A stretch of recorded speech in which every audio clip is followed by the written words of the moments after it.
We're rolling. Hey, everyone. Welcome to episode 9 of Preparing to Podcast. Where does the time go? Where does the time go? Remember episode 1? Oh, we were so young and carefree. Memories. I can't afford. No, I'm just gonna sing the one word. Okay, good. Good. Because I don't want Streisand coming after us. Because Ugh, I've had enough. ugh. I've enough of that bitch in my DMs. The Meshuggah and whatnot.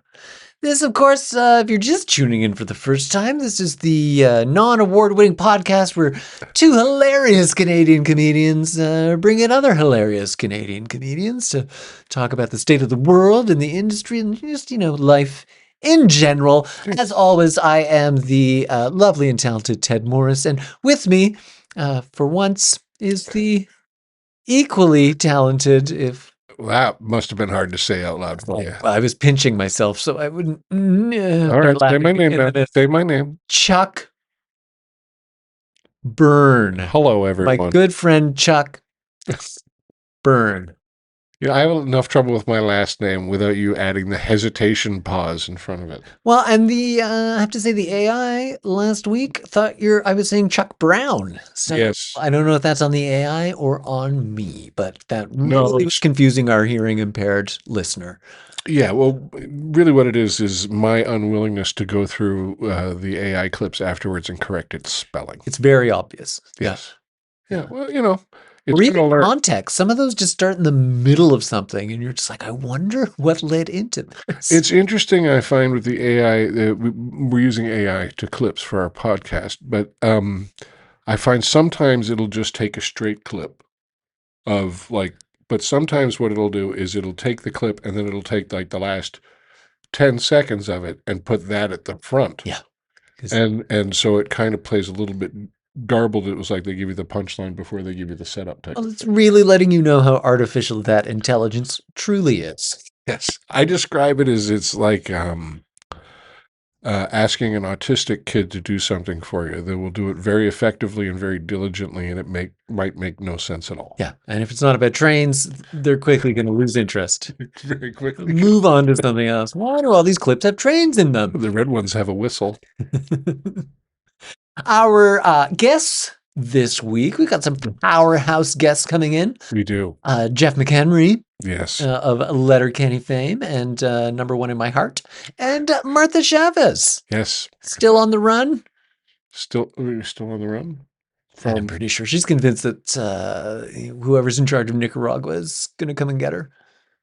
Well, that story checks out. I mean, I keep sending them her address, and they just keep not coming from her. So not coming for her. You got no follow through, Nicaragua. I think that's the problem is she's managed to escape far enough away from Nicaragua where going after her seems just exhausting. Yeah. Right? Like if she was living in Texas, all right, yeah, easy, it's a car ride. Easy peasy. That's a car ride. But to come all the way to Canada through all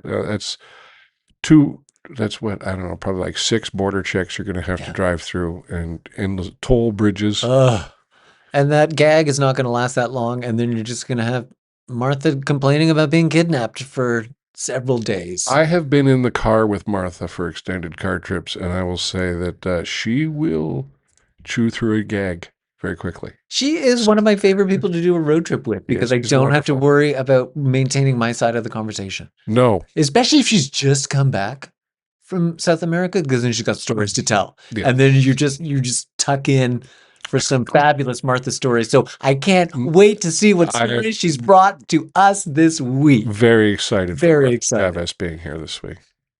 Very excited. Yeah. I can't imagine a situation where I could be more excited about a guest being here.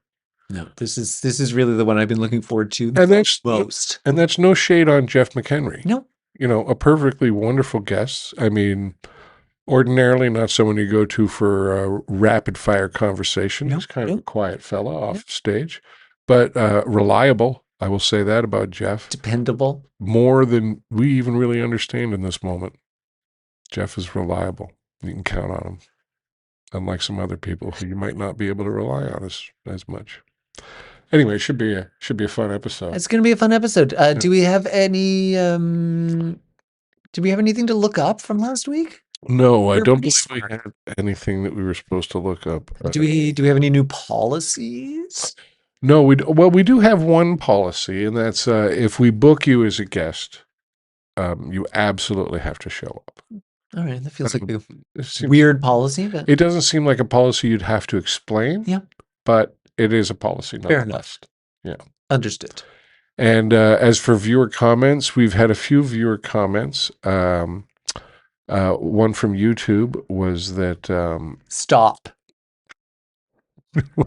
Cryptic. What a cryptic comment. there was actually a few people commented.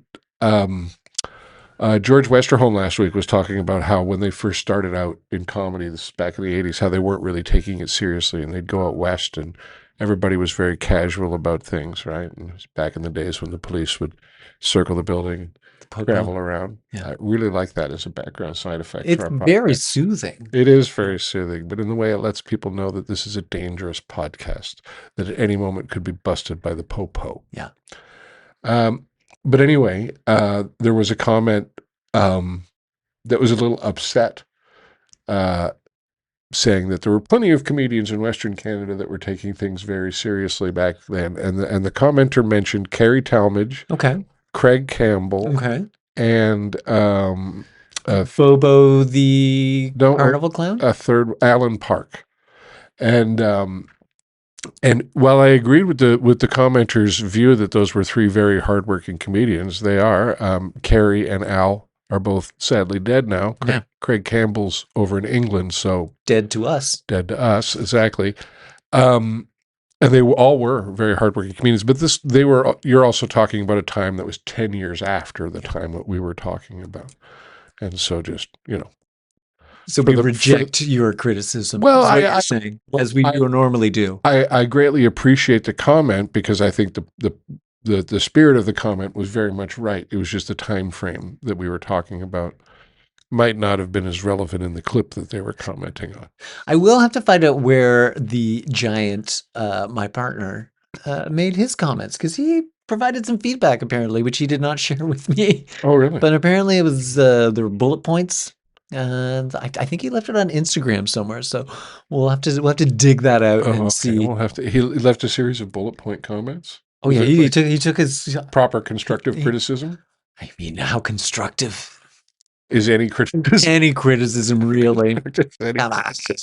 I mean, if you don't just green light me and tell me that I'm completely amazing all the time, what's the point of you even being here? Why am I listening? If you're not praising me, I don't understand. Anything but praise is just white noise. Yeah. Fair enough. Which is the alternate name for this podcast. The white noise? White noise. White noise. Oh, I get it. Because we're white and we're making noise. And also white noise is the kind of thing that you can completely ignore. Yeah. Right. Which, also, good reminder, like, subscribe, and follow so that we don't get the feeling that we are actually white noise, just in the background, helping you sleep at night. Yeah.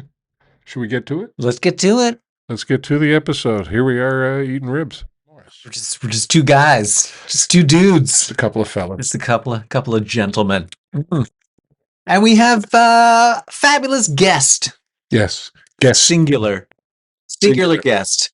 Not that it takes anything away from them being a singular guest. In fact, I think this is more focused on you, which I know is something that you really embrace. One of my favorite people to do a road trip with, because we don't have to talk.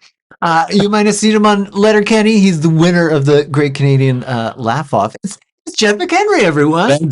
Thank you so much for having me, Ted and Chuck. Yes, nice to be here. Thank you for showing up. You're welcome. I'm. The bar is low. We've set the bar at guests arrive. Yes, yeah. As far as guests go, I'm one of your most punctual today. Yeah, we love it. He's the most punctual. Just to bring our audience up to speed, and especially our regular viewers, is that ordinarily we have two guests on the show, and we invited two guests to be on the show. Jeff showed up early, on time, ready to go. Yeah. Pink hoodie. Hi. I mean, I don't know what the over-under was on the pink hoodie, but a lot of people lost a lot of money when Jeff showed up in a pink hoodie today. But he showed up in the pink hoodie, ready to go. He's drinking coffee. He's ready to dive in on some ribs. Our other guest, many people might know from Because News or from the debaters or from every other thing that happens in the CBC building. Martha Chavez was going to join us today, but apparently they have a non-compete that I'm unaware of. Yep. Down there at the CBC building, because Martha, after booking to be on the show on today's date, didn't remember until moments ago we contacted her to say, so, and she was like, oh, today? And so I just, on behalf of the show. Yeah. You're dead to us. You're dead to us. What the fuck, Martha? Most of that comes from Jeff, I'm going to say. Most of that bile is Jeff. It's too shy. She hearted my text when I gave her directions to get here. Yeah, but I heart things by accident all the time. All right. Well, Have you evidence. seen the woman's thumbs? I'm surprised that everything that you write is not hearted. I'm just By glad Martha. that soon she will be deported and sent to a prison in El Salvador. Is Right? this like last week when you did the Chinese accent for an hour and then you just cut it all No. out? Is that what's going to happen again? No, I sense it. I sense it. I don't know. We'll see. We'll see. I'm going to leave some bitterness in because, I mean, it does put a lot of weight on you, Jeff. You're going to have to go through some ribs this afternoon. Yeah, I'm gonna have to eat 30 ribs. Yeah. Yeah. We should all get in on the rib wagon. All right. Just to get things started, you know. And It's- while we are doing that, like a lot of people like to, start a meal with grace or some acknowledgement of thanks and gratefulness. We don't do that here. Instead, we start with a haiku. Yeah. Hepburn, do you have a I do. rib haiku for us today? I have a rib-based haiku for the group today. Smoke curls in the dark. Sticky fingers. Quiet joy. Bones pile like trophies. There you go. Boy, are you missing out, Martha? Funny as it may seem, we had actually kind of planned out this week's episode a little bit. So Never doing that again. I had planned. We had planned to ask Martha about Martha's immigrant journey from what I assume are the mean streets of Nicaragua. It was bus, then train, then that was to sum it up in a nutshell. So it's a lot like a Steve Martin, John Candy movie. It's like planes, trains, and automobiles. Yeah. And then landed in Montreal. There you go. We don't need Martha here. I know everything about You Martha. know I my can just fill in the story. blanks. Although my biggest question for Martha is because she does stand up in 3 different languages. And only in one of those It's languages, 3 languages. Spanish and French and English. But it's only in English that she has an accent. There's no Spanish accent when she speaks French. It's very confusing. I don't understand how that works. That is confusing. But she's not here. So she can't address that. No, she can't address that. She can't address anything. She sure as shit can't find the address to this place. Sure shit can't do that. Yeah, I'm bitter. Yeah.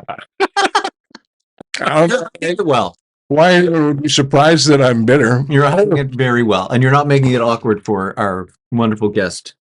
No, I to join. think Jeff prefers me just shitting on Martha to asking personal questions about him. Hey, Jeff, where'd you lose your virginity? In a barn. Was it in a barn? Huh? Easy guess. Can you believe that bitch, Martha? Can you believe I mean, continue. But I was going to follow up Huh. Ted's question to Martha about her immigrant journey with my question to you Okay.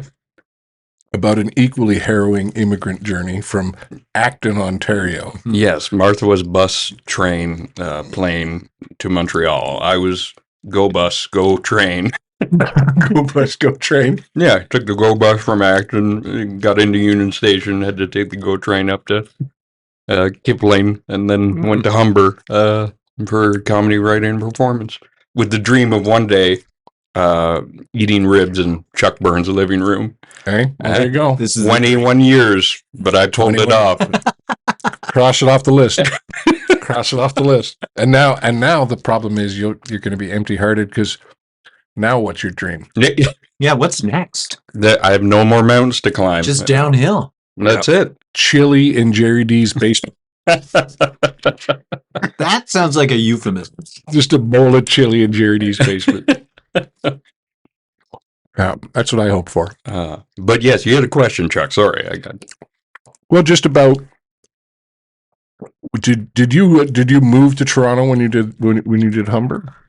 Yeah, I moved to. I was in. Residence. I moved. Was in residence, and that's to me. It was like living in prison, but in prison, like you have a toilet bowl right there. You don't have to put on a shirt and shoes and walk down the hall to take a piss. So I was not a big fan of living in residence. A more intensive social anxiety level. Which was, yeah. Did you have a roommate or were you solo? No, I was with I was by myself. Yeah. Luckily, there was. You could have just peed in a bottle then, left it in the corner of your room. You didn't have to make that trip down the hall. That's true. I always think it was really funny. There was not my year, but the year after me. There's a woman, I won't even, she's long dead, so I'll use her real name. Yeah. Reevy was her name. She was like 73 and her husband died. So she did the Humber program as a way to like get back out there into the world. And comedy as a life change is an often. Yeah. It's one of the things, like when all else goes wrong, try comedy. Yeah. A lot of people find comedy through crisis. Yeah. And so she was like 73, and I didn't know this until like the end of the year. She lived in res, and she had a roommate. Poor roommate. Can you imagine being 19 years old, going off to college, think you're gonna drink and party, and you have a mourning grandmother? Well, the nice thing about 70-year-olds is if they kept up their partying, they're very, very good at it. That is true. They could teach her all kinds of. She's gonna have pills. You know she's gonna have pills. She's gonna have pills for sure. Yeah. What they do for you is up in the air a little bit. Got stuff on. Yeah. End up trying to get high off a whole pile of laxatives. Yeah. And lowered my cholesterol so much on Friday night. Exactly. Oh man, my heart's pumping like crazy, and I just can't stop shitting. As long as you like the smell of talcum powder and rose water, that would be a wonderful roommate. Sound sleeper when she takes out here. A sound sleeper. No old people's a sound sleeper because they're in a constant state of waiting for the Grim Reaper to arrive, right? So it's like, oh. Yeah, they're like cats in that way. You can't. They seem like they're really asleep, but at any moment they can claw you to death. Like I have to walk down that hallway to pee, so I have to set my alarm multiple times during That's the the night. thing is you don't have to set an alarm to get up to pee. Your body is your alarm. Every 48 minutes, it'll be like, yeah. I'd like to think that, but my mattress has damper things to say about it. You've got like a really comfortable mattress? I mean, yeah, but like when you wet the bed, there's always that moment where you're like, oh, this is so warm and nice. And it only lasts for about 5 seconds. You're like, this is now very uncomfortable. Why did I do this? How often are you wetting the bed? What do you got? No, you break more than like once as an adult. You probably should get it checked. I don't know if I've wet the bed as an adult, but I was a fan of it as a child. We used to go camping a lot, and I would pee in my sleeping bag. See, I was not a fan of it, and I was a bedwetter. Apparently my mom thinks that just drying something out is the same as cleaning it. So I would just sleep in a piss-soaked sleeping bag for 2 weeks, but it was dry by the time I had to go to bed. It just still smelled like my little boy pee. If you're just joining us, for fetish talk. He's explaining how he spent most of his summers as a child sleeping in a piss-soaked sleeping bag. It's the classic tale. It's the classic tale. I'm surprising sadly can't get an erection unless it's near a urinal. It's weird. Well, that part's not weird. That's just where I lost my virginity. So that makes a lot more sense. Getting back to our original Right? question. See, That's it right. goes full circle. Yeah, Ted guessed I'm still barn. good Hang at on, this. before you answer, I'm going to guess truck. Both very good guesses. Ooh, what if it was a truck, was a truck parked in a barn. Yeah. Yeah, a truck parked in a barn. Just a bunch of cows We both- judging you. We both go home winners there. Okay, everybody gets a trophy. You get a peace prize. You get a peace prize. I don't know how many people actually know this. And now, since I'm saying it on your podcast, dozens will know. Oh, No, dozen. No, Dozen. dozen. maybe a baker's dozen. Yeah, I was going to say baker's dozen. If Yeah. AI picks this moment as a highlight, we could get into dozens. But I don't know. It's up to the algorithm. I don't make these decisions. We have no choice. I lost my virginity at a hotel attached to the Manor Strip Club In Guelph, in Ontario. Guelph, Ontario. There you go. Lehman Manor. Wow. That's right. Wow, I that's- forgot Ted was he went to school for veterinarian in U of Guelph. Yeah. And I lived in an all-guy dorm and was in the closet, so I spent a lot of time at the Manor Strip Club. Really? Anytime it was someone's birthday, we would go and we'd all sit in Pervert's Row. I was cheap, so I would just grab an empty bottle of beer so they would not bother me. Mm. And then we'd have a fun, awkward night with the boys. Mhm. You want a lap dance? I'm like, no. It's the furthest Now, thing I like. after you came out, did the nights with the boys become less awkward? No. No, just as awkward, just different activities. Yeah. All right. Yeah, different Good to strip know. clubs. It's good to know that, on the other side of that closet door, life will still be difficult.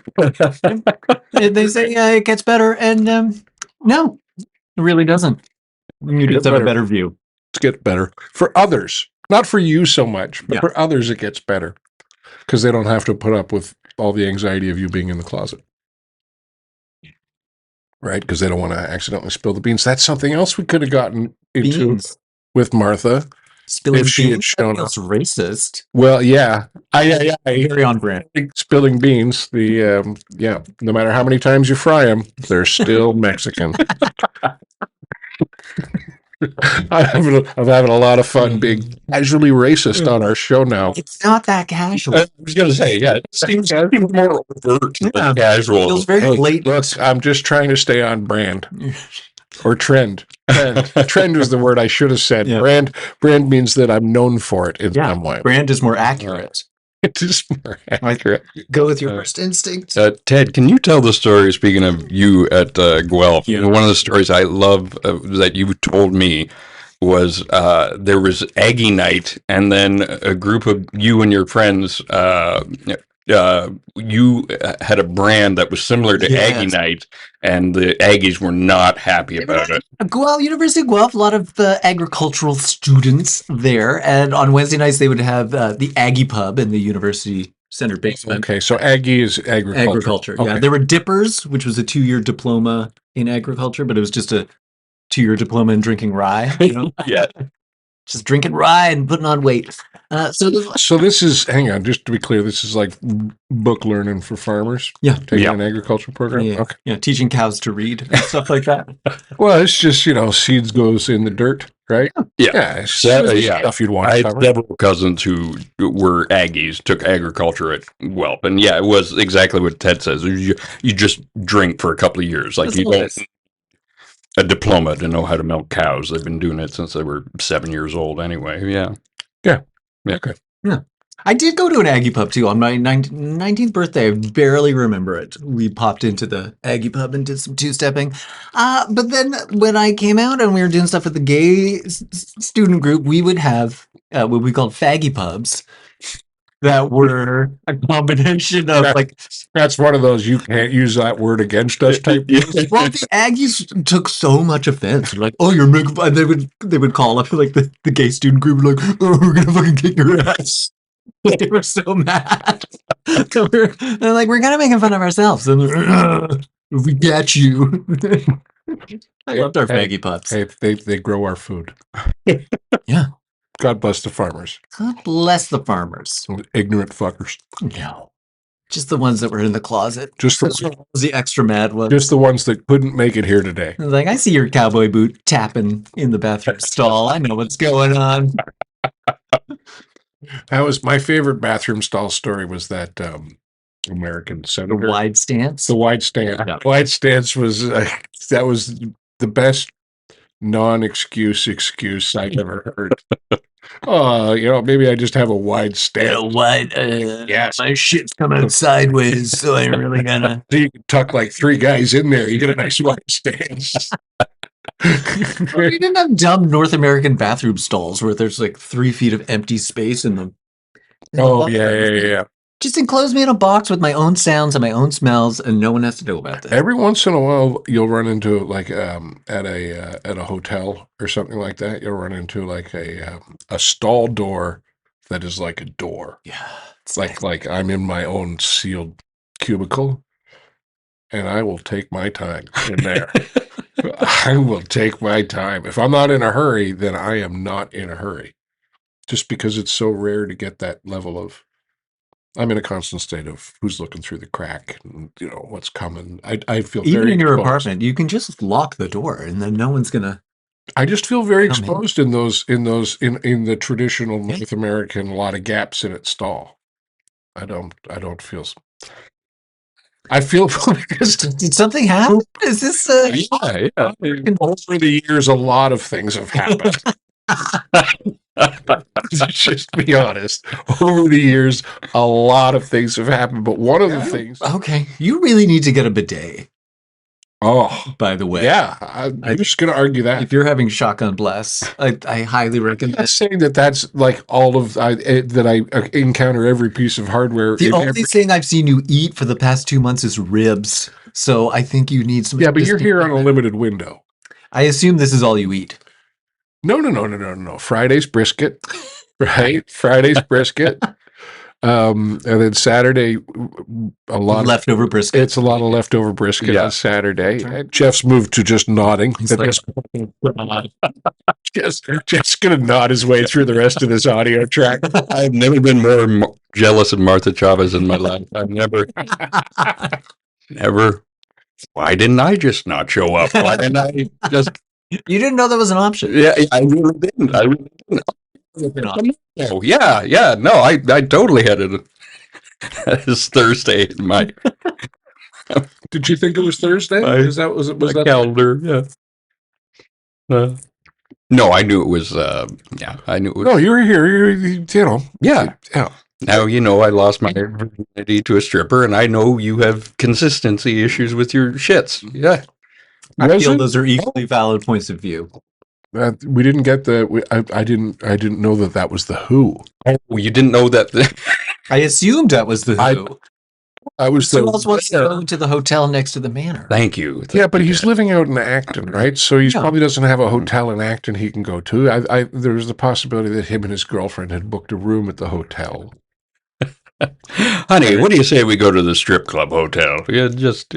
I mean, I don't, how many Marriotts are there in Acton, Ontario? I don't. Can you get into the Four Seasons in Acton this time of year? I mean, it's probably pretty hot seasonally, right?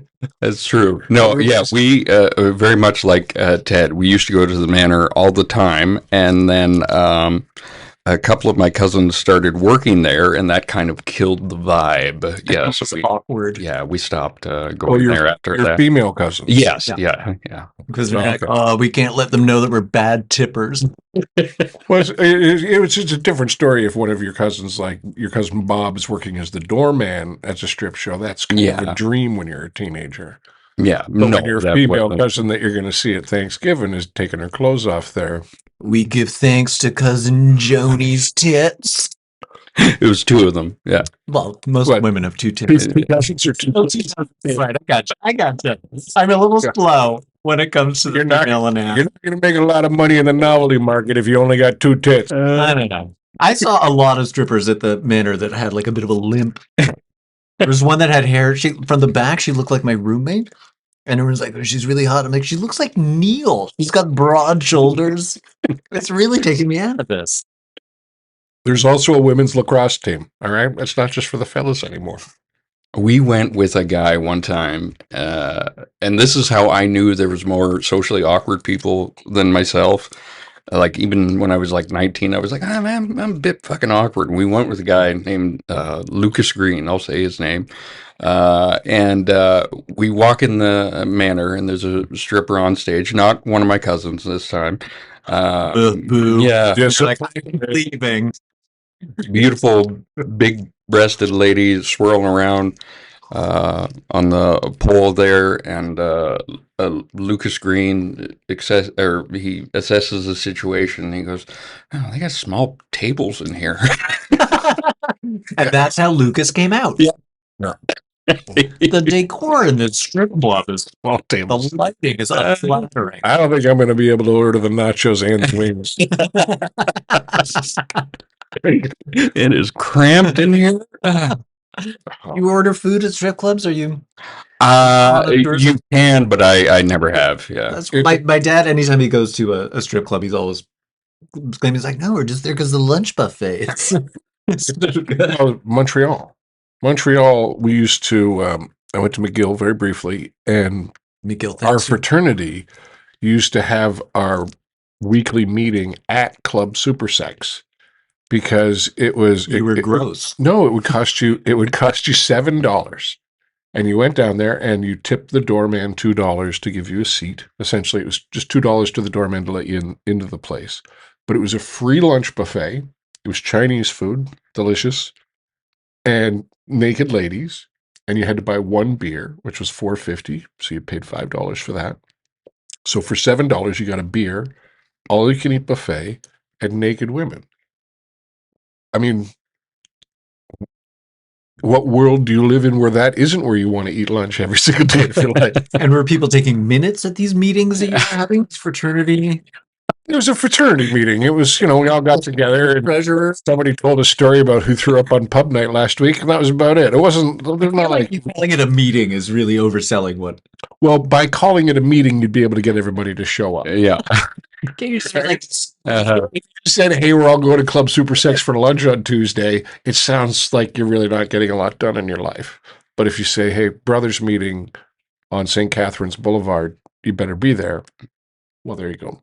It's official business. Yeah, I agree with Ted. Yeah, a meeting is fast and loose with the term meeting. You're trying to figure this year. You guys don't know how to cover. That's the problem. See, for a guy who lives so much of his life in the closet, you'd figure you'd be better at cover stories. Right? Yeah, exactly. I'm going for a meeting at the steam room. yeah. Right? Yeah. Yeah, but we took notes. You take the notes. Really? Yeah, absolutely. Now, do To they the bathroom stall to each other? have like food and buffets at like strip like guys? Yeah. Not, Yeah. not the two that I've been to. I've only been to Remington's, rest in peace. Just lots of straight guys using elastic bands as cock rings, and trying to pretend to be into it. Did that come off a head of broccoli? Because it looks like it's still on a head of broccoli. And then the wonderfully named cock bar. Definitely no food there. But Lots of chicken. I've always found that the male strippers seem much more sad than the female strippers. Is that true? Just as like they seem like they're enjoying much more of a steroid and meth based lifestyle than the female strippers are. But the last time I went to a strip club was with my friend who does like porn and auditions. What are these? But it was like going out with the King of Kensington. We walk up to the thing and there's this big burly drag queen at the door, just like, Ryan doesn't pay, and we got to go in. And it was great. And then all the strippers, it was the most fun I've ever had at a strip club. Because then all these strippers are being super friendly to me because they're trying to get a job from my pal Ryan. It was amazing. So is it hard to get a job in porn? No. Okay, I think it's very easy. I think it's hard to have a sustainable career in porn, but I don't think yeah. it's that hard to get into it. How did you get into porn? Jeff? Yeah, I've seen some video. Back when Nail magazine was still around, Pages in the back. Yeah, pages in the back. I can do that. It was either, get into porn or sea monkeys. And sea monkeys didn't seem that interesting, so I figured I'd see what this porn was all about. I was actually filling in for Martha Chavez. She didn't show up. Yeah. For her porn shoot. Like, this is the same. We'll just fix it in post. And I'm serious. If you booked Martha for a porn shoot, she will show up on time. That's what's so insulting about her not showing up here. Is we weren't going to ask her to do anything that she wouldn't ordinarily do. Talk into a microphone, eat, and enjoy some company. Yeah. But it's snowing outside. And, after you've walked the entire way from Nicaragua to Canada to declare yourself a refugee, barefoot, while carrying your entire family on your shoulders, plus a backpack full of cocaine to cover expenses, then you get to Canada and you're accepted. And I believe she's a citizen now. She's a citizen. Despite I protested, but they still they're like, nope, we're gonna let her in. Nope, she brought a coat. So that's the requirement here in Canada. If you bring a coat, you can stay. And it's a sad day that Martha couldn't be here because we didn't really get a reason. We didn't really get a reason. We just got that was today. We didn't get I slept in or I have a dentist appointment or my wife Linda fell down the stairs. Throw me a bone. Tell me Linda fell down the stairs.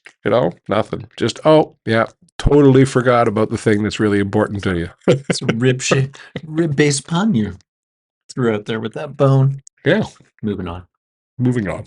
Ted, can you tell, this is completely off topic. Good. Can you tell, no strippers, nothing. Yeah. Can you tell a story about how you pulled a prank on your poor uninitiated butler growing up about the pool? Yes. First of all, not a butler. We did not have a butler. This is when I lived in Africa. We did have a gardener and a maid. He was a slave. I want to make this perfectly clear. We were not paying this gentleman anything. This was after we were not allowed to interact. We owned him outright. Yes. Yeah, I have the receipt. And he couldn't read, so he didn't know what he was signing. And I don't think that's my problem. Address all letters to Ted Morris. No, but this was in the early 90s, and we... Oh, so that's cool. So it's fine. So it's fine. It was different times. But apartheid, yeah. Apartheid was done. This was the thing, because we were allowed... Because Nelson Mandela got out of jail, and apartheid was done, so all of a sudden we as working for the Canadian Embassy, I was not, were allowed to, do business with South Africa. Oh, okay. And living in landlocked Zimbabwe, apparently everyone was desperate for fish. So we got this big fish order and all packed in dry ice. And I thought it would be hilarious to throw dry ice in the pool and then tell the gardener that the pool was on fire. And then freaked him out by then jumping in. And he thought for sure he was going to get fired that day. How do you explain dry ice to someone who does not have regular ice? You don't. There's barely wet ice. And I'm trying to explain that this is compressed carbon dioxide. It was just more fun to jump in. Yeah. He thought you jumped into hell and you shit out of the man. Yeah. So he's thinking that the water's boiling. He's thinking that the water's boiling, and he's thinking that he's in big trouble because his boss's kid just jumped into a big pool of boiling water. Oh, good fun for him. Well, I mean, good fun for me. I thought he was going to have a heart attack. He did not find it as amusing. Eventually, he did laugh really hard afterwards, but he was instructed to. Yeah, I told him to. I poked him with a stick. I just think that a lot of people don't understand that while privilege is seen as something wrong, I don't think a lot of people understand how much fun it is. Yeah, if you enjoy white privilege in North America, I highly recommend going over to Africa and seeing what it's like there, because that's where they invented it. And really, you can have, regardless of color, you can have privilege too. What you really need is more money than 90% of the people who live around you. If you have more money than 90% of the people who live around you, You got privilege. Ugh, billionaire privilege. It's the worst. No, that's when you need like 99.5% of the people around you to have less money than you. Grotesque. I am thoroughly enjoying that this episode has turned into Jeff interviewing me. I guess. Jeff's pretty good at deflection techniques, I was like, I don't. which surprised me again. Almost as surprised. Pink hoodie just Yeah. out of the park with that, Jeff. Thank you. Full points. I'd like to think I'm pretty good at deflection. Am I not, Martha? Yeah, Martha, you have anything to say? Hang on, let's all just wait for Martha to answer here for a minute. Fascinating. Oh, that was a bit And the rude, way- though. The way you explained it so clearly in words that I could understand. Thank you so much for being here, Martha Chavez. And on that note, should we move on to the second rack? Are we? I think we're easily into the second rack. I don't know what we're gonna. There's Well, not we a lot could of talk pressure. to our guest about himself. I think that would be We could. an interesting. Yeah. I had a whole bunch of questions about Martha because Martha talked about it for a while. But anyway, fuck that bitch. Yeah. This is what happens when you don't show up. People aren't happy about it. Yeah, exactly. Drown yourself in pork. That'll make everybody feel better. So, Jeff. Yes, sir. Now, one of the credits that I think you probably get recognized for the most currently would be Letterkenny. Yeah, Yeah. I would say so. Yeah. Now, is that strip club, hotel room? They just can't stop talking about it. Oh, well, there's the guy from Letterkenny with that whore. Eh? But nobody's ever. I find usually when somebody recognizes you for something, they're happy. Yeah. Now, has it been a positive experience for you? Yeah. Well, see, when I first got the part, you get these Chuck, you act, and Ted, you act. You get the like breakdowns, like the character breakdowns. It was insulting. Yeah, that's exactly it. Always insulting. Yeah, and when I first got mine, it was like, we're looking for a slow learning fella who pisses with his pants around his ankles and gets kicked into garbage. And my agent Karen goes, "You'd be perfect for that." Yeah, it's the story of your life. Exactly. Yeah. So initially, when I first got it, I was fucking half-assed the thing, and then when I got the part and they sent me over the script, I was like, oh wow, this is actually a really funny show. Yeah. So to see what the show ended up becoming, I'm really proud to be associated with it. But that initial character breakdown was crazy because it's one of those things. That if that show doesn't hit right, it can kind of seem like you're poorly making fun of everybody involved. But when it does hit right, it's complete genius. Yeah, exactly. Yeah, it's. I remember the breakdowns used to be when I first started. It was all that I went out for was all Chris Farley types. Mm-hmm. That's what it always said for commercial breakdowns. All Chris Farley types, which was the most polite way to say we want a fat white guy. And then Chris Farley, died of heroin and butter sandwiches. And like the following week, it was Jack Black type. Oh, okay. Yeah. Which I was like, okay, well, I'm going to have to lose about 20 pounds now, right? That was instrument. Jack Black was a tighter standard than Chris Farley was, but I also at the same time kind of worried about Jack Black because now, all of a sudden he was in the target zone. And at no point were you worried about your own health. No, that didn't come into it. At no point where you're like, I wonder. I remember being happy when I did the toaster strudel commercial. I remember the toaster strudel. It was a big thing, and it was a long campaign. Them for decades after that. But I had just been on a diet for like a year and a half, and the fact that they were letting me sell food told me that I had lost enough weight that I did not actively. Like when you saw me, it didn't make you think that guy's fat. Yeah, that because if when people look at you, if their reaction is that person's fat, you are not allowed to sell food on television. Yeah. No, there's a lot of really good triathletes selling McDonald's on television. Everybody's buff in a McDonald's ad. Everybody's in good shape. They're all smiling. You ever been inside a McDonald's? Those people did not jog there. No, and I think didn't they take the salads off the menu finally? They're like, yeah, no one's been ordering. We're gonna. It's like when you see a Walmart commercial and every employee's got this great big smile on their face. Yeah. Must be their first day. No, it must be their last day. Well, I get breakdowns like not conventionally attractive. Like, okay, that's hurtful. I remember. Yeah, it's been a while. I remember. I do remember when I moved from. It was a while ago. I moved from the 25 to 35 to the 35 to 45 age group. That was a tough afternoon. In my mind, I went from looking 25 years old to looking 45 years old over the course of a summer. And I didn't spend that much time in the sun. Like I shouldn't have been aging that quickly. Yeah, I still get breakdowns for like 30s. I'm like, really? Early 30s? I'm like, sometimes, but sometimes they don't makeup necessarily put on want me that for that. age. They just want a vibe or a.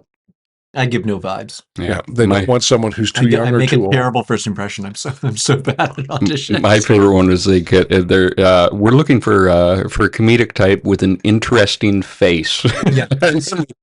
like call me ugly. Don't call my face interesting. Ugly and funny. Yeah. It sparks curiosity. What happened here? Yeah. See, but they don't. Did it condition? The difference with it? But the difference between interesting and ugly is interesting. You still want to look at that face. Yeah, that's to true. figure out what the deal with that face is. Ugly is just like, it's a quick no thanks. Right? Like Steve Buscemi has one of those faces that you could quick look and say he's ugly. But it's like one of those faces, if you keep looking at it, it's like one of them pictures that, all of a sudden 3D dolphin shows up at it or something. That's his face just, and then all of a sudden he opens his mouth and, oh, fuck, the teeth are like chapter 3 and 4. So we're not getting Steve Buscemi as a guest either. So we'll just but I bet he'd show up. I bet he'd show up if we did invite him and he wrote the date down and he hearted the text directions that I sent. Hurtful. They're going to stick with me for a while and drown my sorrows in delicious pork ribs. Now, now that you've done Letterkenny, do you get a lot more auditions for like exactly what you did on Letterkenny? Yeah. So like I've kind of stopped because like I really enjoyed the show. Like the show almost like spoiled me in that like I remember doing genuinely be funny and stuff.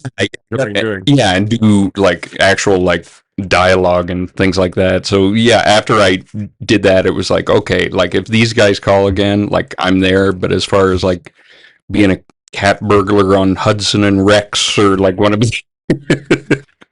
these crappy Canadian shows, I'll pass. I don't need to go out to be in a Skittles audition or anything like that. Oh man, I dream about a Skittles audition. You can't taste the rainbow. I will taste the shit out of that rainbow. Yeah. Because I don't sarcastic for ads. I would get that a lot. It's like, could you do that again, but like less sarcastically? I'm like, I can't pretend to be excited about this food. I just can't do it. It depends what the food is. I had one time where it was it was a commercial audition for something. It's really stuck with me. Try all new something. You really painted a picture with that. I think it was a casino ad, and the lady goes, you go, and there's like chaos going on in this casino, and I get hit with an egg. And the lady goes like, okay, like get hit with the egg, but more deadpan. And I had no idea how to deadpan get hit with an egg. Like, yeah. You're either getting hit with an egg or you're not. You don't. Yeah, it just some of the instructions. React in a deadpan manner is kind of a sentence that's working against itself. Yeah. So you mean don't react? Yeah. So be deadpan. Okay. Stand here. There are sometimes where they give you directions and you're like, okay, oh, you want me to do what? All right, why don't you do that? Why don't you act that out? Why don't you show me what this stupid direction is that you just gave me? I hate it when the ad company's in there. I'm like, because I just don't think what they do is important. And I have no respect for them. And they all act like this terrible copy is the most clever thing that they've ever written in their lives. And I'm like, well, because they're again, this is why they make commercials. they're in the in between of commerce and show business. They're terrible. And so as a result, they think advertising. they're good business people and good creative people, and they're usually kind of half as good at both. Yeah. You ever read like a script and you're like how much work went into this piece of shit? Like how many levels this had to pass through? I just picture the person like writing it out and be like, oh, genius.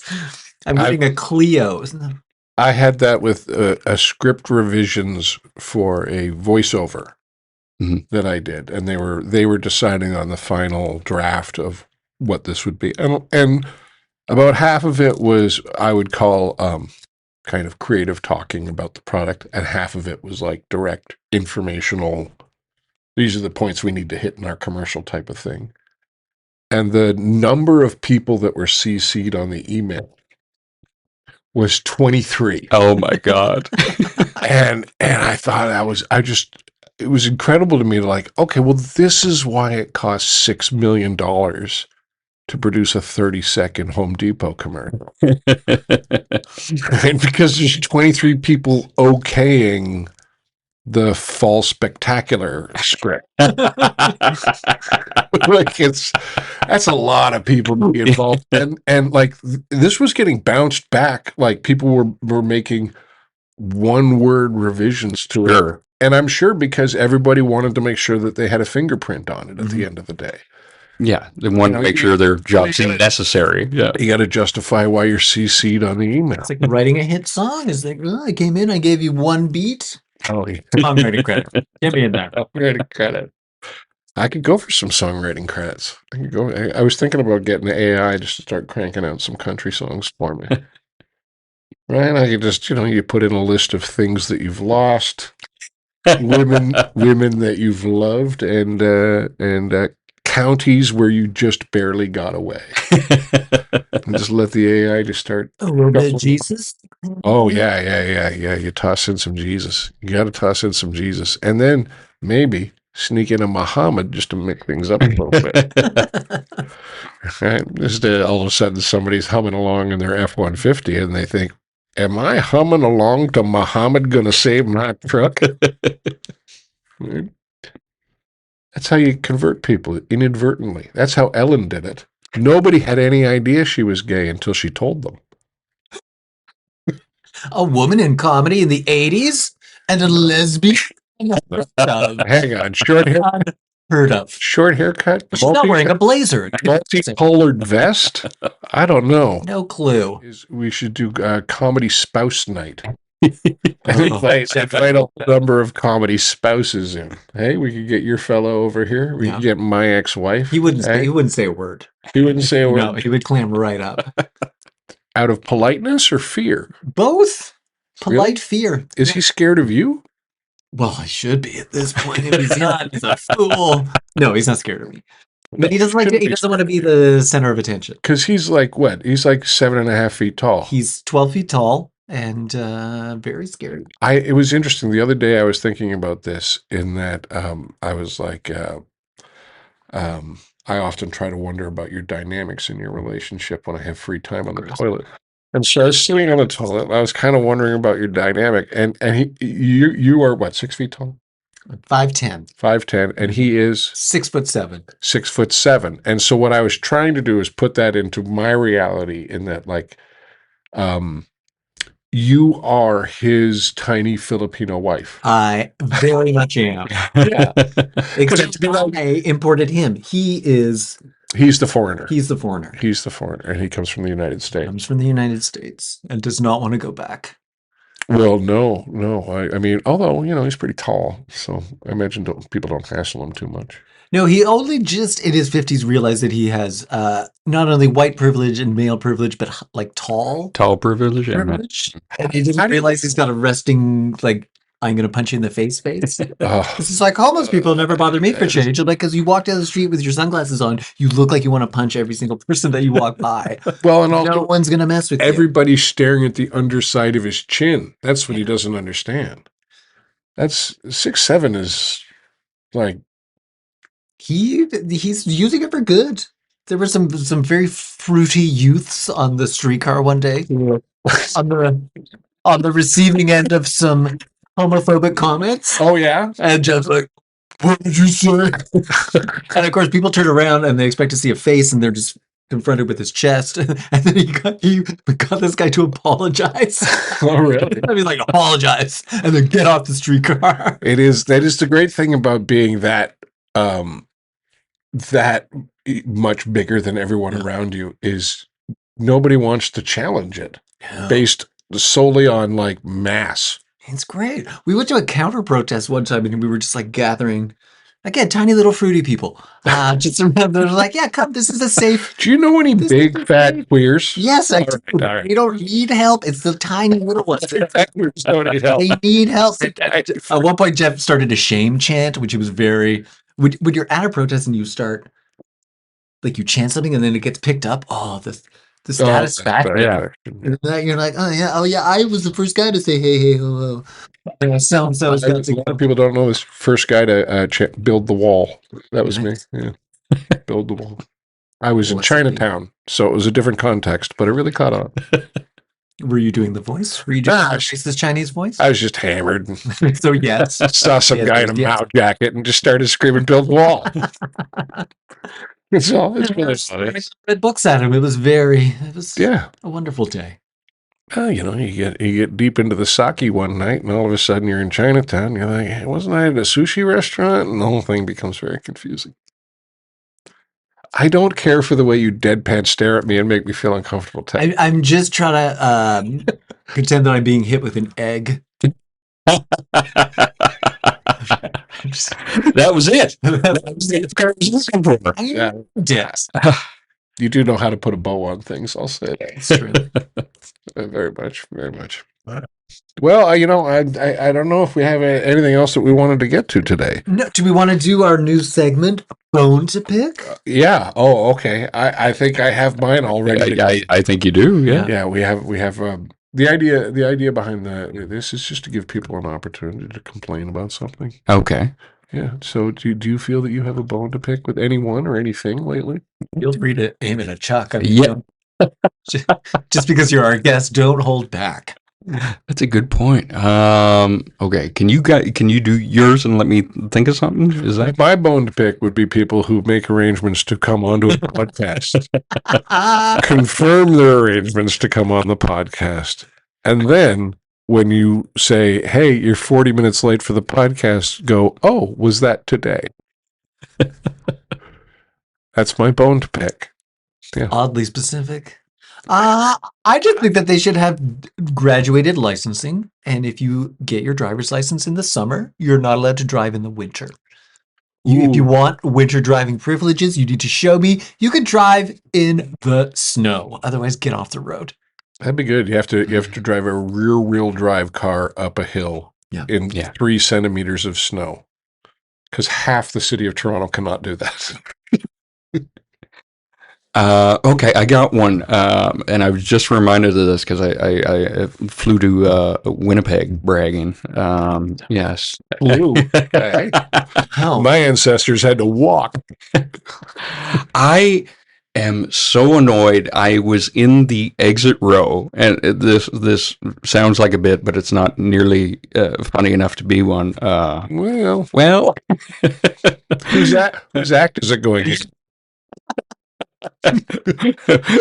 One of the dozen comics watching the show, please feel free to take this ball and run with it. There you go. I've always been annoyed with when you're in the exit row, you have to pay attention.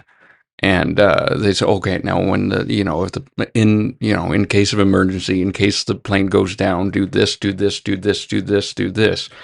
I've always thought that was bullshit. Like, I've always thought, like, say there's like a fucking Navy SEAL in the fifth row, and all of a sudden the plane starts to go down, and like this guy wants to take charge, and they're just, no, it's not your responsibility. You weren't in row 13. It's on this guy and this grandmother to fucking steer the ship now. Like, I find it pointless. I know if we take on water and we're about to like evacuate and stuff like that, I know they're not actually going to give a shit if the people in the exit row remember the instructions they had. I just get annoyed when the flight attendants doing that, or air mattress, whatever you want to call them, when they're doing that little spiel and people try to joke with them. Oh my I was god! like, don't, because then they're gonna have to move you somewhere else because you're trying to be all funny with the. WestJet is the worst. Where the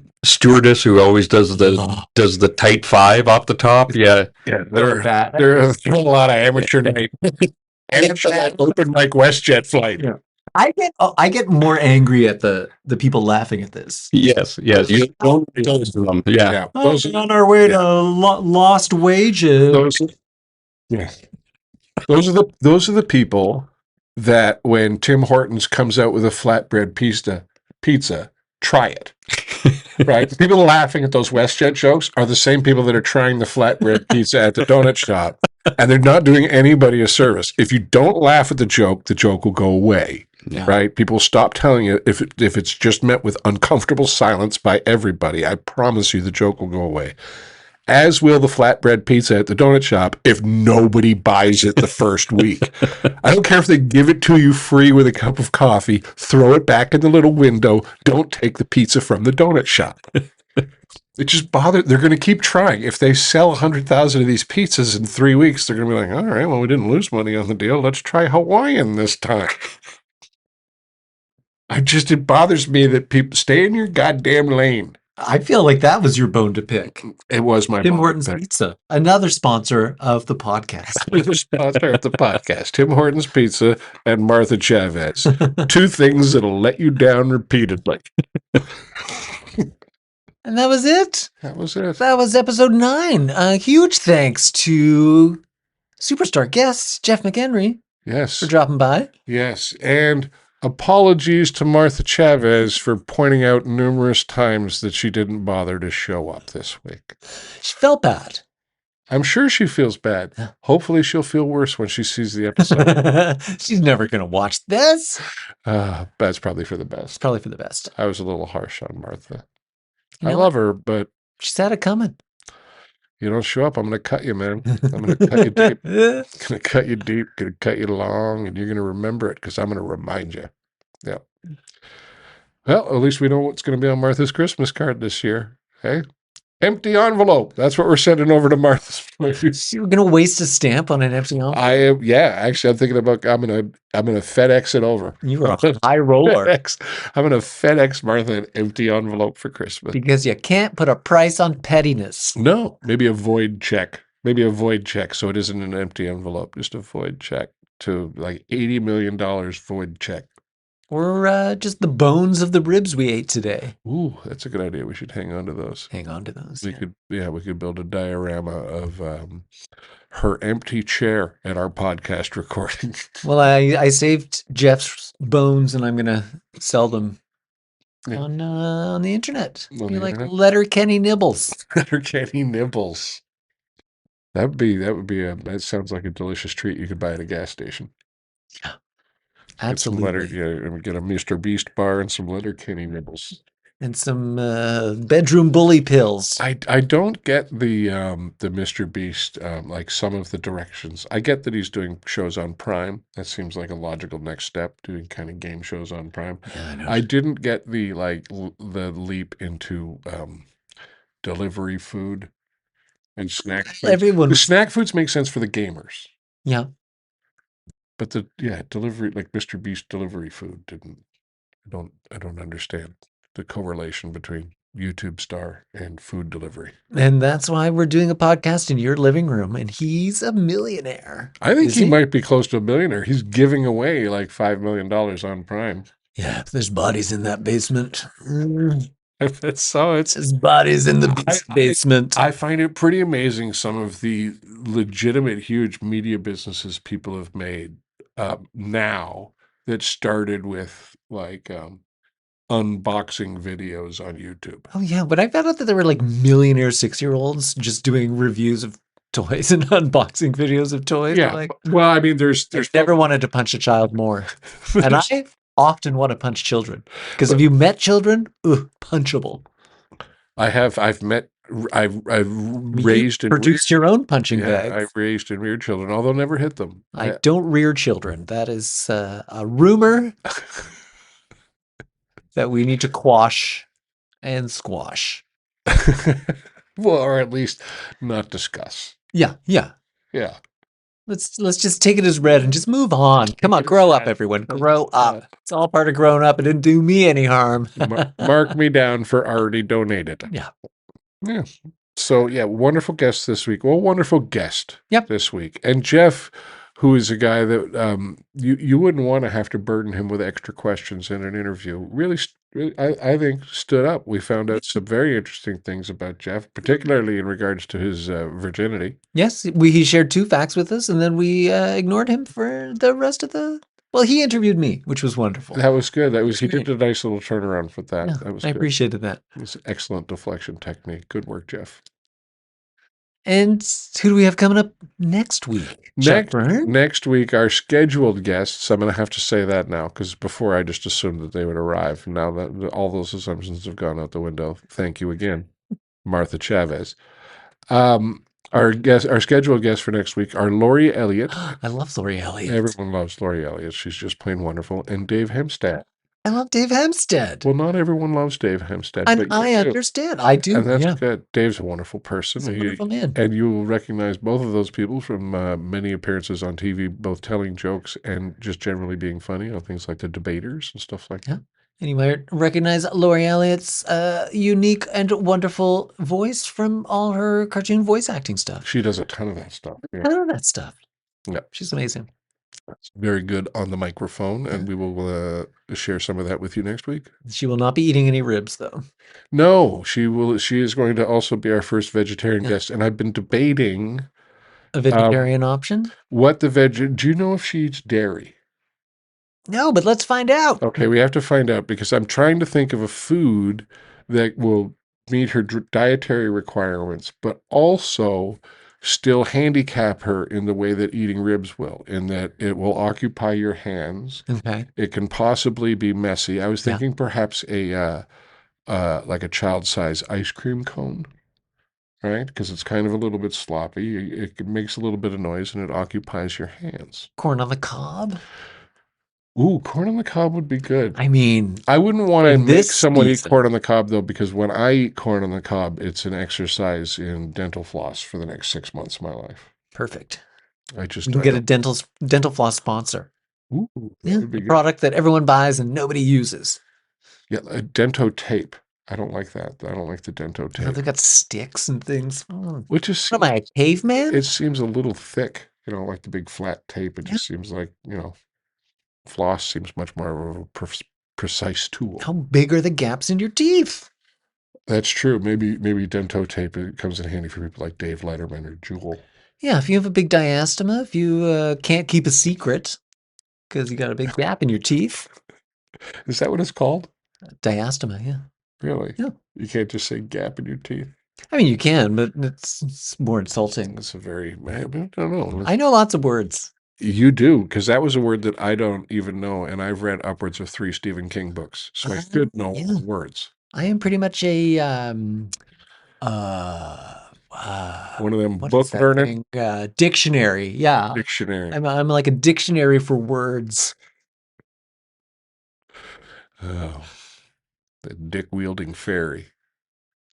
Huh? Dictionary, dick wielding fairy. Are we doing some Cockney rhyming slang? Is that what's going on here? We're in the spitball phase. We're in the spitball. We're in the phase where we're still learning how to wrap things up. I'm working up to an insult. All right, so there. Tune in next week, and I will have an insult ready for Ted. Wonderful. That's going to be something to look forward to. Oh, I can't wait. Thank you for joining us this week. You can follow us at Preparing to Podcast on YouTube and Instagram, and Dr. Ted Morris on Instagram and TikTok, and Chuck B. Jokes on all sorts of formats. Look us up, find us, follow us, and make our dreams come true. Make them come true, or we'll blame you specifically. It's your fault.